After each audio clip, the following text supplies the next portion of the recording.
Governo Lihusi Conselho Ministro aprova projeto de decreto-lei com o procedimento aprovisionamento, reabilitação estrada municipal Sira, ba pacote segundo secção Cidade Maliana, tama ia fase da hulu.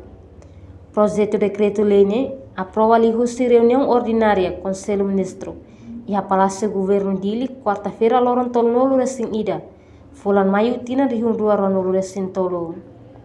Ministro Presidência Conselho Ministro Fidelis Manuel Leite Magalhães informa reabilitação estrada municipal Sira ba pacote segundo ba secção Cidade Maliana fase ida ICB mamu kualu hito bara mop tina rihudua ronol resin rua o valor estimado dolar americano milhão sanul resin tolu vírgula nen.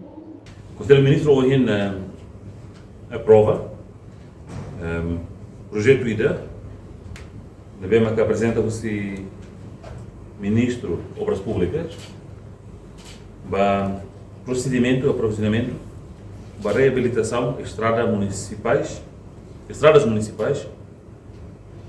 pacote 2, secção Cidade Maliana, fase 1.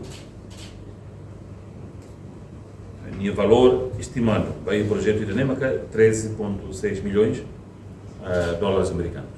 Além de o governo mos autoriza projeto de decreto-lei, nebe apresenta o Ministro Obras Públicas, Abel Pires da Silva, com a despesa para contratação consultoria IDA e a gestão projeto NIN, para projeto abastecimento bem no saneamento, e a Dili Oeste, o valor estimado dolar americano milhão sanores em Lima, vírgula rua.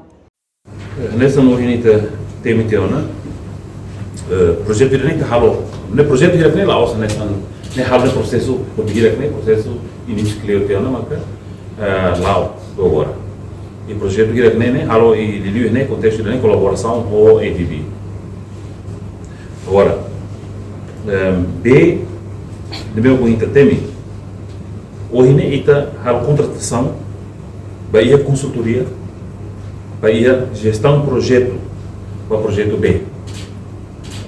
Nebe ida hoje nebe makal Conselho Ministro halo decisão vai projeto B de Oeste né lá os halo Bahia Bematan nebe halo Bahia consultoria nebe makal sei tão matan Bahia gestão projeto né nebe com ainda polir.